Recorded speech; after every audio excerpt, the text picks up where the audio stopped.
Good evening. Good to be with you tonight. I had a preacher say many years ago something that made a lot of sense to me, and I've shared it with others many times since that time, many years ago. I'll share it with you tonight. It's kind of a simple illustration. You come to a service like this, and you sit down, and preacher gets up, announcement maker gets up, making announcements, and says to the congregation, a woman was killed on her way to church tonight. You would hear that, and how would you react to that? You would probably say, well, that sounds terrible.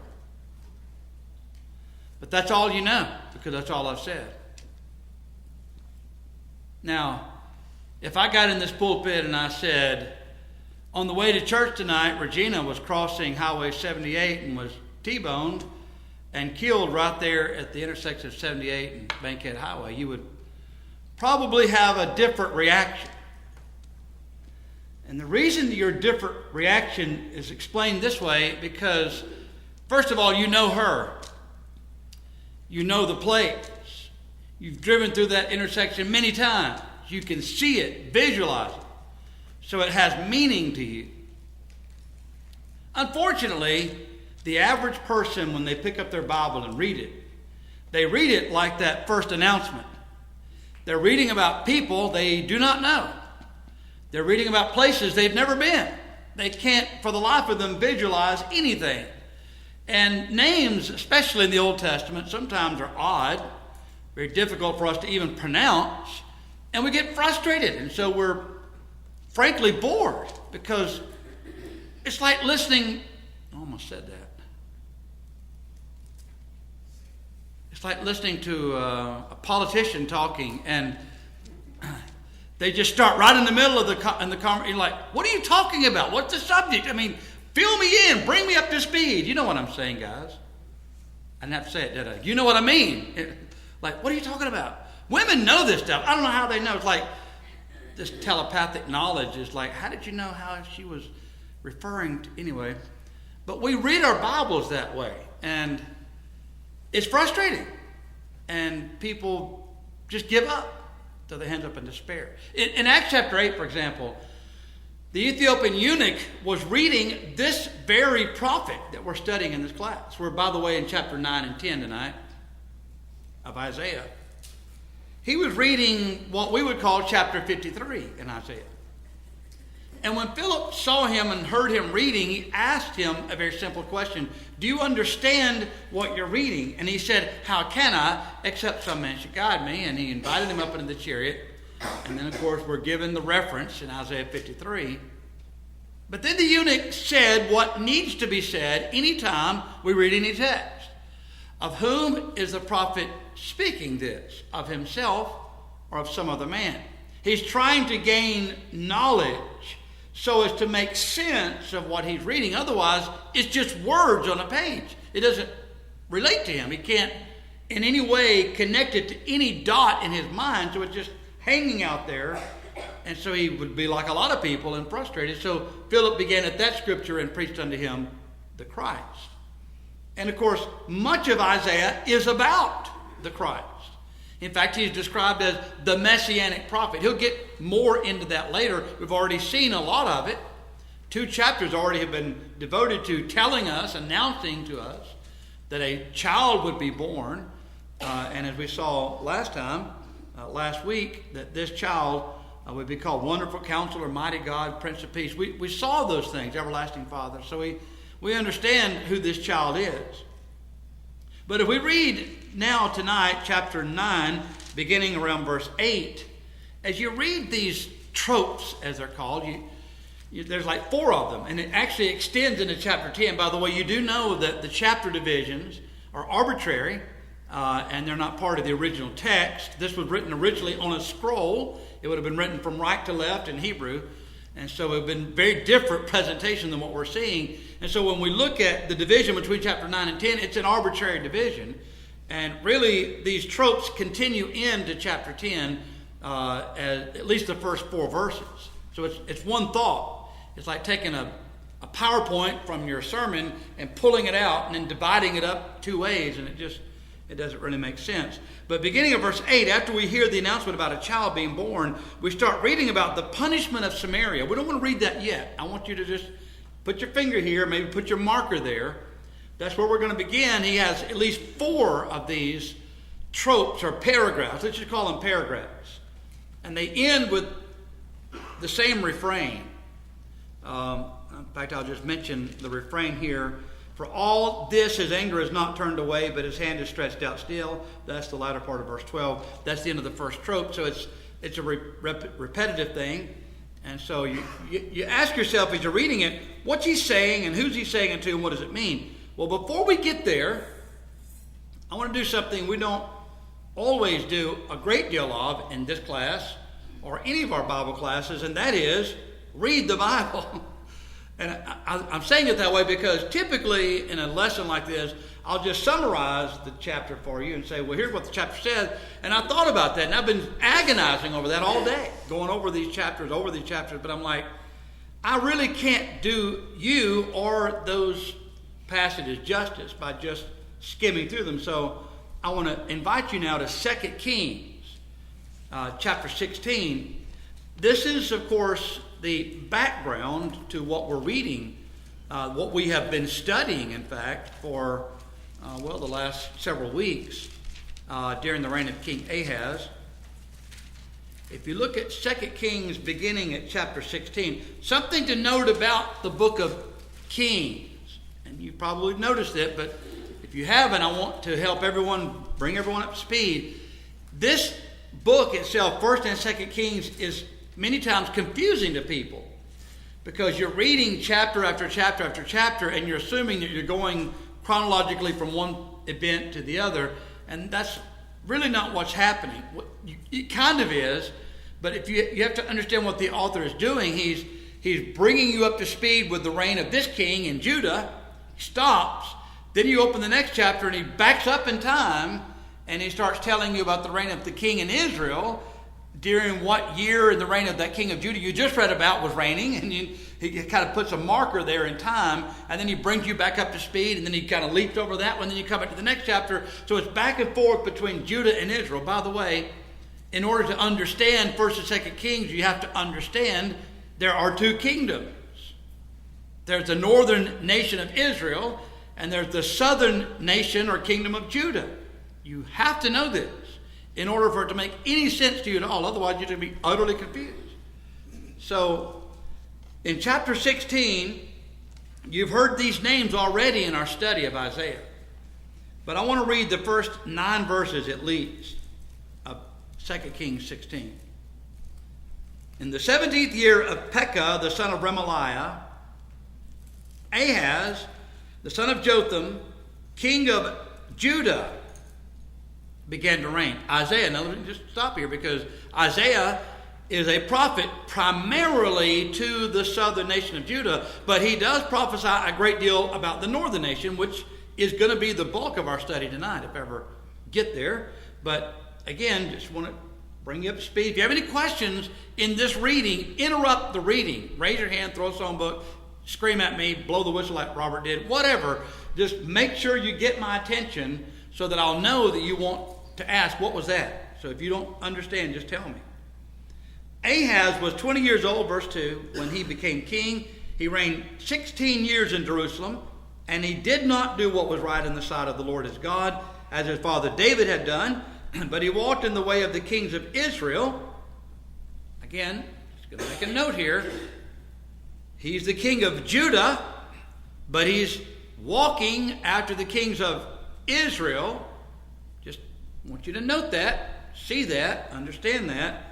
So when you're walking in the ways of the king, in other words, these are the Yankees, these are the northerners, these are the apostates, the 10 northern tribes. Nothing good about any of their kings was ever said. They had good prophets up there, faithful prophets, but never a good king in all of their history. And so when he says that Ahaz was walking in the ways of the kings of Israel, that's not a complimentary thing. Indeed, this is to make his point, he made his son pass through the fire. He burned his son alive. That's the reference. According to the abominations of the nations whom the Lord had cast out from before the children of Israel, and he sacrificed and burned incense on the high places, on the hills, and under every green tree. This is the southern king of Judah. This is the king that we've been reading about in all the chapters thus far. Well, primarily, the last 3 chapters at least, in the book of Isaiah. Then Rezin, the king of Syria, this is another nation. Syria still exists. Syria is in the news every single day if you watch the news. Every day there's a reference to Syria because there's a proxy war between the United States and the Russians. And it's being fought, and Iran, it's being fought in Syria. I'm sure you're paying attention to this. You know this. I'm sure of that. So Rezin, king of Syria, and Pekah, the son of Remaliah, king of Israel. Again, Pekah, son of Remaliah, king of Israel, northern Yankee king, came to Jerusalem, came to the south to make war, and they besieged Ahaz but could not overcome him. At that time, Rezin, king of Syria, captured Elath for Syria and drove the men of Judah from Elath. Then the Edomites, this is another nation to the south, went to Elath and dwell there to this day, as of the writing of this text. So Ahaz sent messengers to Tiglath-Pileser. You see what I'm talking about? These are some really bizarre names. That's why they were a bloody people, because their mamas named them. Tiglath-Pileser, king of Assyria, saying, I am your servant and your son. Come up and save me from the hand of the king of Syria, from the hand of the king of Israel, who rise up against me. This is paramount. This verse that I've just read is really explanatory. It explains pretty much everything that Isaiah is trying to say to King Ahaz. This was his greatest mistake, other than burning his son in the fire, behaving like the northern nation, kings of the northern nation. He's not relying on God at all. He's seeking help elsewhere. He's seeking help from Assyria, which is another nation, not to be confused with Syria. Are you with me, everybody? I know I'm belaboring the point, but I don't want you to get lost. Didn't in Isaiah, didn't we read that? We have read about this already. God wanted him to ask for help. He even sent a prophet saying, ask God for help. Oh yeah, that's Isaiah. Yeah. Right, and that's talking about this. Yeah, see, that's the point I'm making. This, if you read this background material, then you read Isaiah. Isaiah's like, oh wow, it's like reading the newspaper because you follow the news, and so you're like, oh, I know what's going to happen in the Mueller report because I already read it and I already know about it. So you're reading it and hearing about it from the New York Times. You know it's a liberal paper, but you understand where they're coming from because they're leftists. They're not in their right mind. So you're reading that and you're thinking, okay, I understand it because of where they're coming from. The same thing happens in the Bible. Did I say that loud? I mean, I'm just letting you know this is how we should read the Bible. Not crazy like that, but understanding with the background. That's a good point. But yeah, that's primarily what Isaiah is saying. So Ahaz took the silver and the gold that was found in the house of the Lord and the treasures of the king's house, sent it as a present to the king of Assyria. So the king of Syria heeded him. But the king of Assyria went up to Damascus, took it, carried his people captive to Ker, and called Rezin. Now that sounds like, at this point, it worked out beautifully. All he had to do was pay him off. Well, we've read already the Chronicles account. It was a disastrous move on his part. He paid him off and then got beat up by the Assyrians. So it didn't work out for the people of Judah to rely on Assyria rather than on God to protect them from those who would rise against them. Any question about chapter 16? All right, chapter 17. Now, I already mentioned to you, you're going to be jumping back and forth in time, and you've got to keep that in mind as you read these chapters. So in the 12th year of Ahaz, king of Judah, and I want to make this point. So everybody, sometimes you have to repeat yourself several times. Look at chapter 16, verse 1 again. In the 17th year of Pekah, the son of Remaliah, Ahaz, the son of Jotham, king of Judah, began to reign. So first, we're in the 17th year of Pekah, son of Remaliah, king of Israel. And Ahaz is the son of Jotham, the king of And he becomes king of Judah in the 17th year of Pekah. Now, chapter 17, in the 12th year of Ahaz, king of Judah, Hoshea, however you pronounce his name, the son of Elah, became king of Israel in Samaria. You follow me there? So we're kind of jumping back and forth the time, but the king's writer, if you pay attention, is giving you markers so you can keep up with who's overlapping whose reign, because we're talking about two different kingdoms. And he reigned 9 years, and he did evil in the sight of the Lord, but not as the kings of Israel who were before him. Shalmaneser, king of Assyria, came up against him, and Hoshea became his vassal and paid him tribute money. And the king of Assyria uncovered a conspiracy by Hoshea, for he had sent messenger to So, king of Egypt. That's another nation. So now we got even more nations involved, and brought no tribute to the king of Assyria, as he had done year by year. Therefore the king of Assyria shut him up and bound him in prison. Now, the king of Assyria went throughout all the land and went up to Samaria, capital of the Yankee nation, and besieged it for 3 years.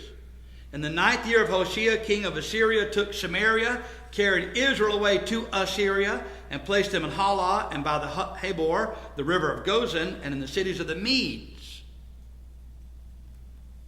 Another group of people that will become prominent in time. For so it was that the children of Israel had sinned against the Lord their God, who had brought them up out of the land of Egypt, from under the hand of Pharaoh king of Egypt. They had feared other gods, had walked in the statutes of the nations whom the Lord had cast out from before the children of Israel, and of the kings of Israel, which they had made. Also the children of Israel secretly did against the Lord their God things that were not right, and they built for themselves high places in all their cities. From watchtower to fortified city, they set up for themselves sacred pillars, wooden images on every high hill and every green tree. There they burned incense on all the high places, like the nations whom the Lord had carried away before them. And they did wicked things to provoke the Lord to anger, for they served idols, of which the Lord had said to them, you shall not do this thing. Yet the Lord testified against Israel and against Judah by all of his prophets. Every seer, again another term for prophet, saying, turn from your evil ways and keep my commandments and my statutes according to all the law which I command your fathers, and which I sent to you by my servants the prophets. Nevertheless, they would not hear, but stiffened their necks like the necks of their fathers, who did not believe in the Lord their God, and they rejected his statutes and his covenant that he had made with their fathers, and his testimonies which he had testified against them. They followed idol, became idolater, went after the nations who were all around them, concerning whom the Lord had charged them they should not do like them. So they left all the commandments of the Lord their God, made for themselves a molded image and 2 calves, made a wooden image, and worshipped all the hosts of heaven, and served Baal. And they caused their sons and daughters to pass through the fire, practiced witchcraft, soothsaying, sold themselves to do evil in the sight of the Lord, to provoke him to anger. Therefore the Lord was very angry with Israel, removed them from his sight. There was none left but the tribe of Judah alone. Now I'm reading this as a background to what we're getting ready to read in Isaiah chapter 9, because he's going to be prophesying about what you just read. He's going to be telling what's going to happen before it happens. We're now reading about what's happened to the northern nation of Israel. And after they went into captivity, only Judah was left alone. Now,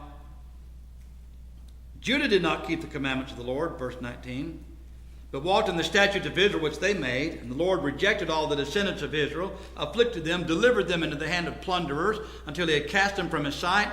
For he tore Israel from the house of David, and they made Jeroboam the son of Nebat king. Then Jeroboam drove Israel from following the Lord, and made them commit a great sin. For the children of Israel, now this is the northern nation again, walked in all the sins of Jeroboam which he did. They did not depart from them until the Lord removed Israel, that's the Yankee nation, out of his sight. And as he had said by all his servants the prophets, so Israel, that's the northern nation, was carried away from their own land to Assyria, as it is to this day. Judah still remained at this point. They're going to get punished too, but there's going to be a reprieve for them, because they're not as bad, not as far gone as the northern nation was. There was nothing redeemable about the northern nation, as we're going to see in a moment, other than 7,000 that didn't bow the knee to Baal, and those great prophets that were all killed and horribly tortured and mistreated. There were good people in Israel. It's just like here in this country. There are a lot of good people in this country. When I say America has turned to a godless trend, doesn't mean we've all turned that way. It just means as a nation, that's where we are. By the way, the Speaker of the House and her cohorts in the Democratic Party have removed In God We Trust from the halls there in Congress. It's interesting, isn't it? Just see the direction that that party is taking. And that's just a fact. I mean, we just have to deal with it. So we have to vote for people that will remove God, literally, physically references to God. Vote for them if you think that's what you should do. I'm not telling you who to vote for. I'm just saying that's what they do. And they abort babies. And they encourage infanticide. And they encourage transgenderism. And they encourage homosexuality. And they encourage people to live a godless life. I mean, I'm just saying these are their policies. We're going to say something about that when we get to Isaiah chapters 9 and 10, because that's exactly what Israel was doing. Precisely. And God punished them for that. We vote for people that promote that. Shame on us. We need to wake up and realize what we are doing as a free people, what we're doing to ourselves. We're stupid. And I'm not trying to be ugly. I'm just being blunt. And I say us, I mean as a nation, we're dumb. You see the civil war that's taking place in Venezuela right now. We have people running in this country already elected as socialist. And look what socialism does. We see it, but then the socialists here say, but we're not going to do like they do there. I suppose the kings of Judah were saying, we'll do like Israel, but it won't bother us like it does over. We won't be punished like they are in Israel. Maybe we'll get away with it. They couldn't get away with it in Israel. We'll get away with it in Judah. What's wrong with people? I understand human nature. It's like, it's bad for other people, not bad for me. I don't understand other people, but it's okay for me. That's where we are as a nation of people. Like it or lump it, that's where we are. Now, the rest of this in chapter 17 is basically how the Assyrians repopulated the northern nation. It was no longer a pure group of people, culturally or ethnically or politically or religiously. They are mixed up people in every sense of the word. Politically, religiously, ethnically, they're just diluted. They were religious mutts, they were political mutts, they were ethnic mutts, they were mutts. That's what they were. We call them Samaritans when we get to the New Testament days. That's who they were, and the Jews, the pure Jews, did not accept them because they were Samaritans. But anyway, yes, you had a comment? So in other words, they didn't recognize the borders or a wall to separate the nations. Infiltrated it from people from outside to change the culture and the religion and the beliefs and the entire fabric of society. You are trying your best to get me off track. I'm not going to go there. I'm not going to talk about the invasion of the Assyrians and how they completely, utterly altered the change and the face of the nation of Israel, which it needed a change, but not in this direction. In fact, you read the summary in the latter part of chapter 17, it's not flattering. Okay, chapter 18, we want to touch on this very quickly. No, we won't. We'll hold off on chapter 18. We'll get to that when we get to the latter part of chapter 10, Lord's willing, if we ever get there. I know we're working on it, brother. We're working on it. We're in the middle part of chapter 9. Okay, verse 8 of chapter 9. This is after the announcement about a future child that would be born and the government would be on his shoulder. It's like an abrupt stop, and then the prophet gets back. And this is a message directed to the Yankee nation, the northern nation. Sometimes called Ephraim, sometimes called Jacob, sometimes called Israel. We're talking about the 10 northern tribes. The Lord sent a word against Jacob, and it has fallen on Israel. Notice that? He's using two descriptions for the same nation. He calls them Jacob and Israel. All the people will know. Ephraim, there's that other designation. Ephraim and the inhabitant of Samaria, who say in pride and arrogance of heart. By the way, sometimes they're called Jacob, sometimes they're called Ephraim, sometimes they're called Israel. Ephraim was a large, influential tribe. Manasseh was also a large, influential tribe.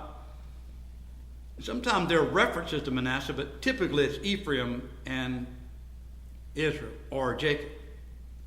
But if Ephraim and the inhabitants of Samaria, who say in pride and arrogance of heart, the bricks have fallen down, but we will rebuild with hewn stones. The sycamores are cut down, but we will replace them with cedars. Therefore the Lord shall set up the adversaries of Rezin against him, and spur his enemies on, the Syrian before and the Philistine behind, and they shall devour Israel with an open mouth. For all this his anger is not turned away, but his hand is stretched out still. Now, this is the first paragraph. If you're preaching a sermon, this is the first point in your sermon. And notice what he's dealing with. It's the pride and arrogance of people who have already been suffering at the hands of the Lord. He's already been punishing them. Whom the Lord loves, he chastens and scourges every son whom he receives. He's been chastening them. He's been punishing them. But rather than turning back to him, they're turning further away from him. And notice what they're saying in their arrogance. The bricks have fallen, but we're going to rebuild with hewn stone. We're not going to talk about bricks. We're talking about, massive stones. They're not going to just chop them down or push them over. So we're going to, whatever God's taken down, we're going to replace it with something better. That's arrogance. That's defiance. That is just saying to God, I don't care what you do to us.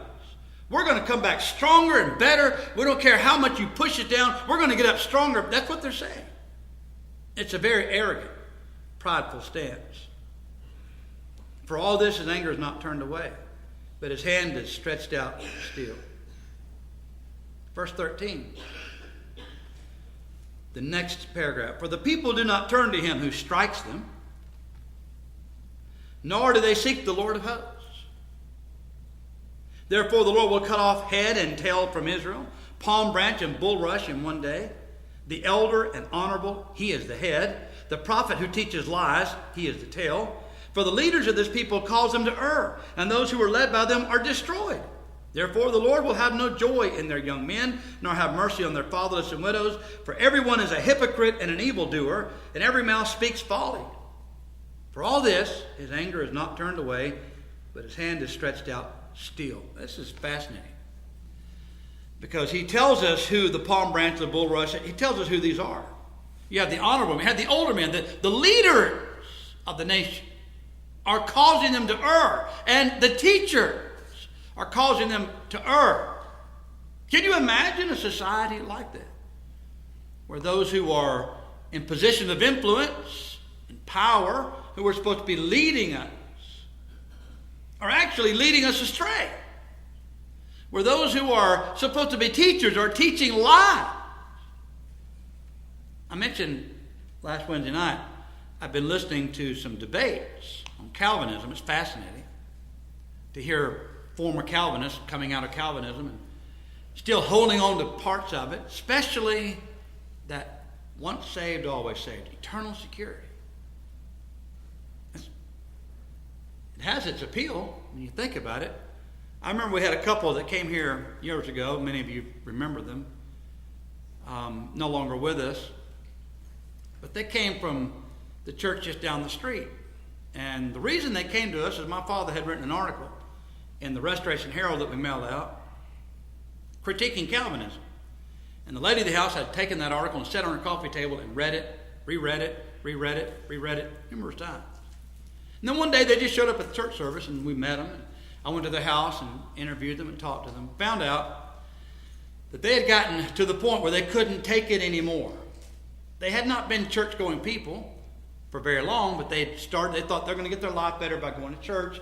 So they started going to the first church they could come to, and they knew people that went there, so they started going to church. But the preacher was a little bit unhinged when it came to eternal security. In fact, he got really carried away, literally.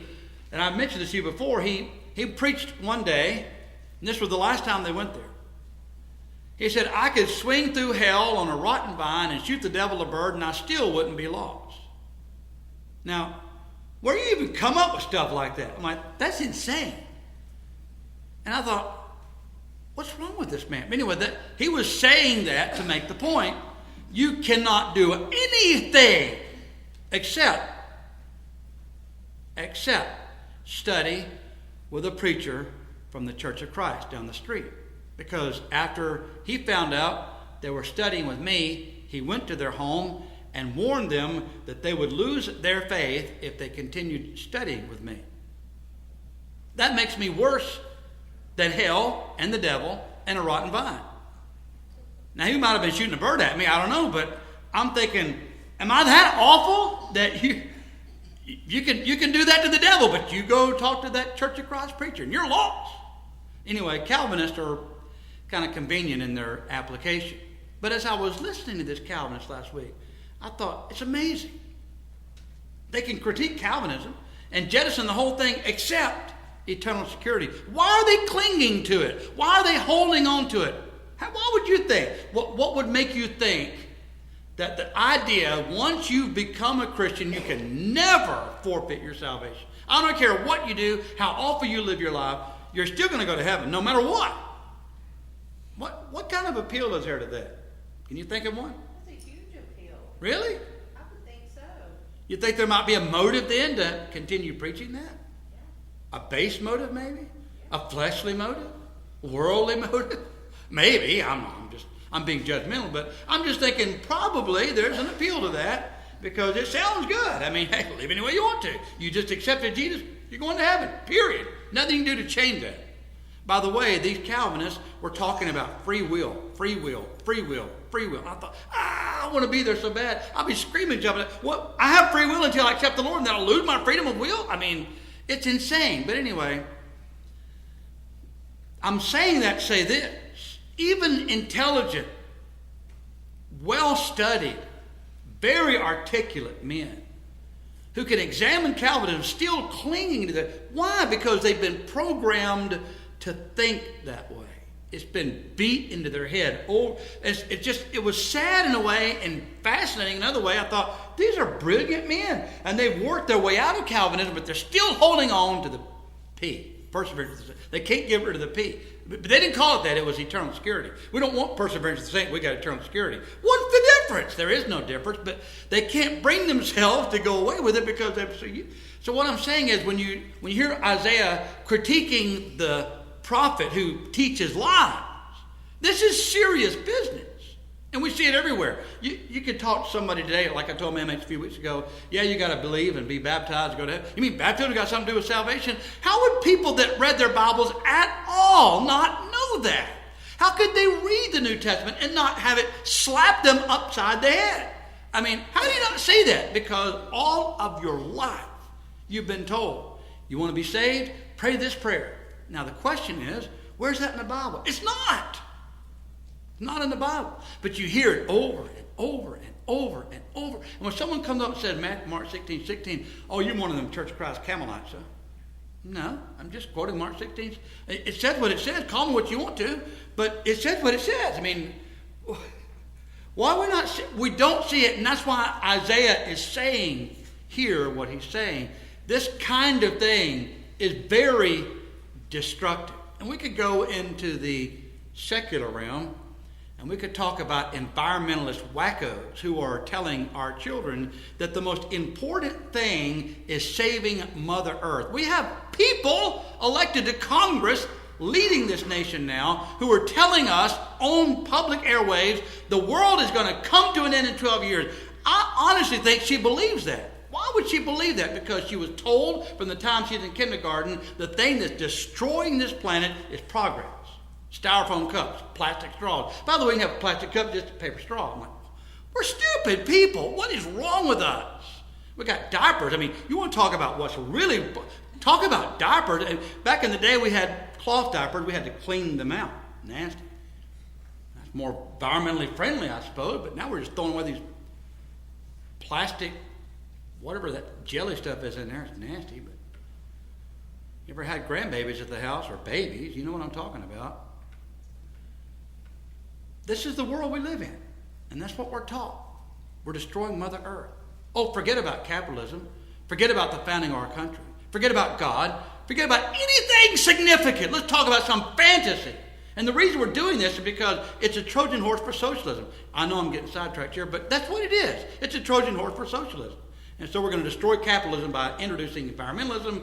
And here we go, over and over, and say the whole world is going crazy. It's mad. Yes, because we have prophets and teachers of gloom and doom that are lying to us. And no one's challenging it. We're just letting it go. Brother Mitchum did an outstanding job reminding us that we're lied to all the time about who's really in charge in Washington, or is Washington in charge, or are they really our leaders, or are we the leaders? Who are the I mean, we're just accepting things now because we don't challenge them anymore, and we just let it go. And the same thing happens religiously, politically. It happens in our schools. It happens in our homes. It happens at work. We really need to be aware of what's being said. But again, that was the problem with Israel, is they were letting false prophets lie to them and lead them astray. Yes?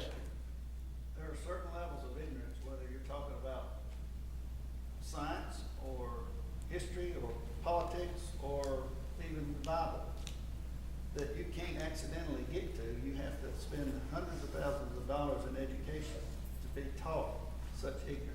Oh, yeah. Ignorance is taught. It certainly is. And the hardest thing is to undo it, is to unravel all the stupidity and propaganda.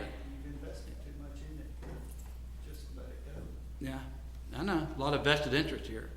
A lot of socialists, and they're doing their job to promote socialism in our country. They really are. All right. Third trope here. For wickedness burns as the fire. It shall devour the briars and thorns and kindle in the thickets of the forest. They shall mount up like rising smoke. Through the wrath of the Lord of hosts, the land is burned up, and the people shall be as fuel for the fire. No man shall spare his brother. He shall snatch on the right hand. Now, some of your modern English versions, I think, are a little more blunt here. They're slicing meat, and a chunk of meat off of one side, and you're still hungry, and then you devour it on the left hand, and you're not satisfied. But then he's telling you what he means. Every man shall eat the flesh of his own arm. Manasseh shall devour Ephraim, and Ephraim Manasseh. Together they shall be against Judah. For all this, his anger is not turned away, but his hand is stretched out still. The greatest detriment to the spread of New Testament Christianity is religious division. When you think about what he's describing here, this is a world, a nation that is divided. It's turned against itself. And we are a nation today. You see it again. We're a nation that's turned against itself. We are a divided nation. There are people who make a living, a good living, promoting racism. They're race baiters. That's what they do. And they take every advantage of every opportunity to stir racial tension. All white people are bad. All white people are evil. All white people are out to get you. All white people have an unfair advantage over you. They're told that over and over and over. People make money. You say, well, they're making money. Follow the money trail. Somebody's paying these people to spread these lies, to foment this hatred and this division. But we're seeing it today, a nation divided. This is the 21st century. And we're still hopelessly racially divided. It's ridiculous. We're human beings. I don't care what you look like. Some of us are skinny, some fat, some tall, some short, some good looking with no hair, others covered up with hair because you don't want to look at you. But, I mean, we're all different. And no matter what you look like on the outside, we all bleed the same thing. We're all human beings created in the image of God. What's so hard to understand about that? Some people act different than others. Some people are good, some people are bad. Their character is that way. Let's identify that. Stop trying to identify people as, oh, he's black, he's white, he's Hispanic, he's Asian. We're just Americans. We're human beings created in the image of God. We've got to stop letting people foment racial tension and hatred. But we also got to stop letting people spread division. You know, I think about things that I've learned, that I've observed in over 3 decades of preaching in the Lord's church. There are 3 serious flaws among the people of God. This is just my experience. Number 1, we tolerate troublemakers way too much. We let them just go run rampant because we don't want to run them off. We might hurt somebody. I've learned from experience, it's better to run them off in the 2 or 3 they've got in their little circle already initially than it is to wait for that cancer to spread and destroy half the church. I just learned that from experience many times. Don't let the troublemakers go on. Number 2, preachers are looked down upon. They're not thought highly of. Especially if you compare the view of gospel preachers as opposed to the view of the average member of a Baptist church, for example, of their pastor. They put him up on such a pedestal that's ridiculous. I mean, that may be an extreme, but we've gone to the other extreme, I promise. Preachers can't do anything right. And if they ever get to a point where like he might actually do something, we got to put our foot on his neck and keep him down because can't let that preacher get ahead. No, can't do that. And the third thing is we are stingy with our money. If we could find a way to get people to realize that God said more about money than he did adultery, there might be a different attitude, I think, in the Lord's church. But we don't think that way. We don't see it that way. We see it upside down almost. But God put a lot of time and effort into talking about money. And he did kind of culminate all this in 2 Corinthians 8 when he says, you prove the sincerity of love by the amount you give and how sacrificial your giving is. We are always looking for ways to get out of giving money to the church. We don't tithe. You know, the more I study that, the more I have a problem with that teaching. And I think we've messed up. I think we've missed something. But we're saying to people all the time, you know, we don't have to do anything that anybody did from the dawn of human history until the time of Pentecost. And suddenly, just give your leftovers. Where do we get this idea that we're going to come to the greatest dispensation, sealed with the covenant, the blood of the Son of God, but we don't have to give? I'm sorry, I'm getting on my soapbox, but I'm just saying 3 things I've learned. And one of them is we put up with troublemakers. And we allow troublemakers to divide the church and destroy the church. The Lord's church should be phenomenally growing right now. And the reason it's not are those 3 things. If you think about what I just said, you think about those 3 things. If we could just get past those 3 weaknesses, how much stronger a force for good we could be in this world. We really have let Satan have his way. And that's what we're reading here in this this 3rd section. There's a 4th one I want to get to very quickly. Woe to those who decree unrighteous decrees. This is, again, chapter division, but it's the same sermon. Who write misfortune which they have prescribed to rob the needy of justice and to take what is right from the poor of my people, that widows may be their prey and that they may rob the fatherless. What will you do in the day of punishment and the desolation which will come from afar? To whom will you flee for help? And where will you leave your glory? Without me they shall bow down among the prisoners. They shall fall among the slain. For all this, his anger is not turned away, but his hand is stretched out still. What are those who decree unrighteous decrees? You know what's sad? You touched on, you opened the door for the immigration discussion. Today, illegal immigrants are far more likely to get government handouts and support than veterans of war in this country. That's madness. Now, if that's not an unrighteous decree, what would we have to do to be unrighteous? I know of people, veterans of war, who are living in homes without electricity, without a refrigerator. I mean, getting by with what they can scrap up and get by with. Why are we letting our veterans suffer? And illegals pour over our border and we're going to give them whatever they can. Well, you know what the answer to that is. It's an unrighteous thing. It's unrighteous to say, if we get them to come here, they'll vote for us. That's unrighteousness in full display. And that's what this decree is. It's an unrighteous thing. And so we see injustice at every turn. We have a court that says all 50 states in our nation must recognize so-called gay marriage. That's an unrighteous decree. It is an unrighteous decree for our Supreme Court to say you must recognize a woman's quote-unquote right to choose, i.e. murder her baby if that's what she wants. That is an unrighteous decree. It's an unrighteous decree for the state of California to say guys can go in girl bathroom, girls can go in guy bathroom, and you can't call each other by male and female pronoun because you might offend somebody. That's an unrighteous and an insane decree, by the way. It is being challenged even in California. But that's the world we live in, a world of insanity and unrighteousness. It's on full display each and every day. And so God's saying, for all this, his anger is not turned away. So he's given 4 basic points as to why what we just read in 2 Kings 17 occurred. Why did God punish them so? By the way, we had an edited version. If you understand how the Assyrians actually treated the Israelites when they led them into captivity, it's horrible. They strung them together with hooks in their noses. And that was just the beginning of their suffering. They were a bloody people. The Assyrians were a bloody people. That's why Jonah did not want to go and have anything to do with them, because he knew their reputation. But nevertheless, for all this, his anger is not turned away and his hand is stretched out still. Any questions or comments about the demise? Now, by the way, this is Isaiah just kind of taking a rabbit, chasing a rabbit here and saying, by the way, this is what's going to happen to Israel. But he will turn his attention to Judah, so bear with me.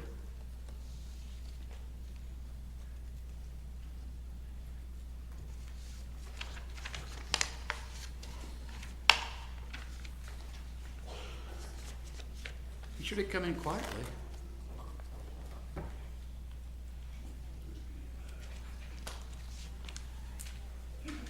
You like your grandmother. She does. Yeah. With Jonathan Harris. Yeah. Only when you do that mad face.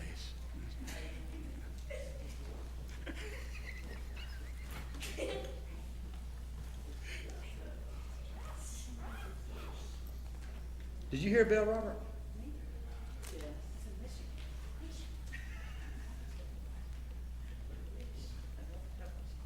Here they come.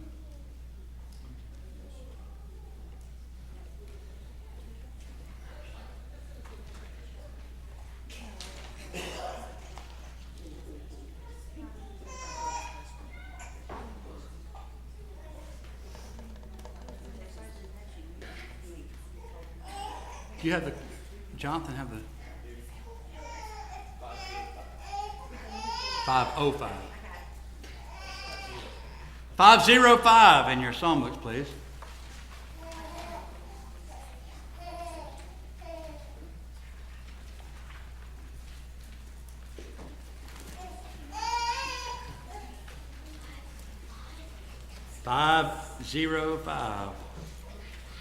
The Personal Evangelism Seminar will continue through tomorrow evening at Bremen, 7 p.m.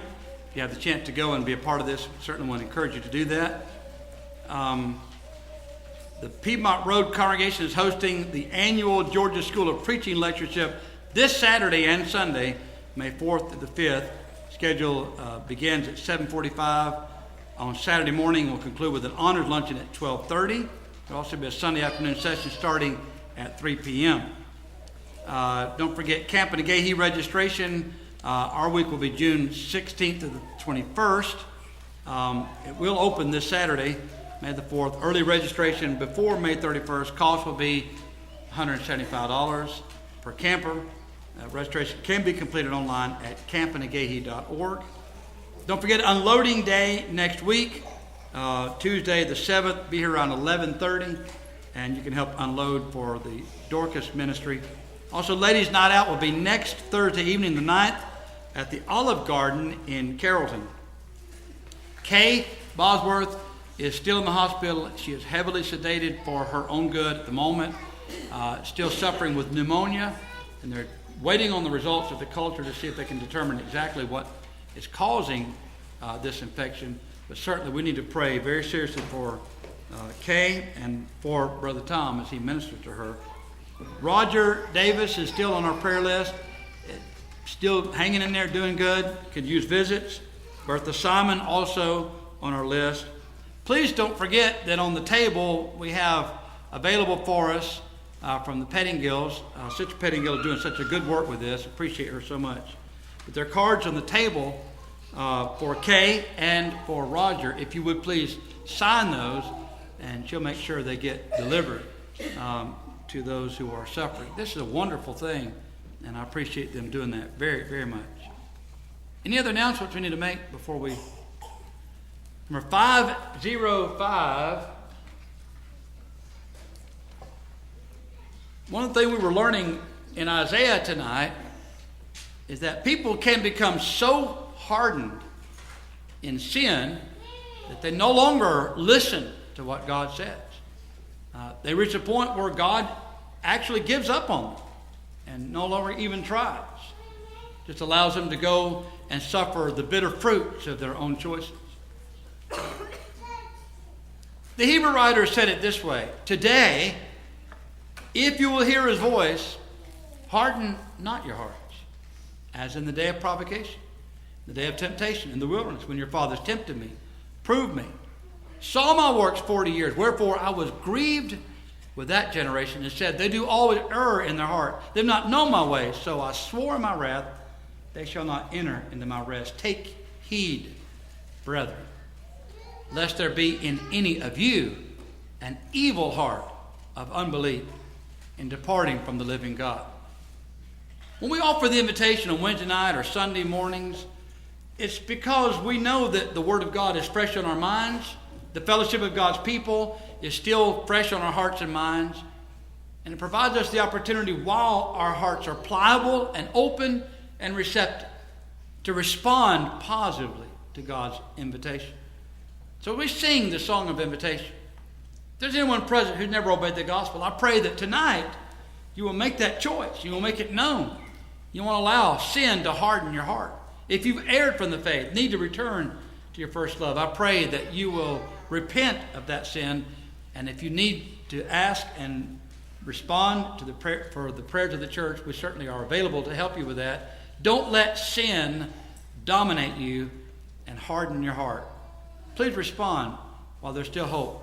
Come, all together we stand and as we sing.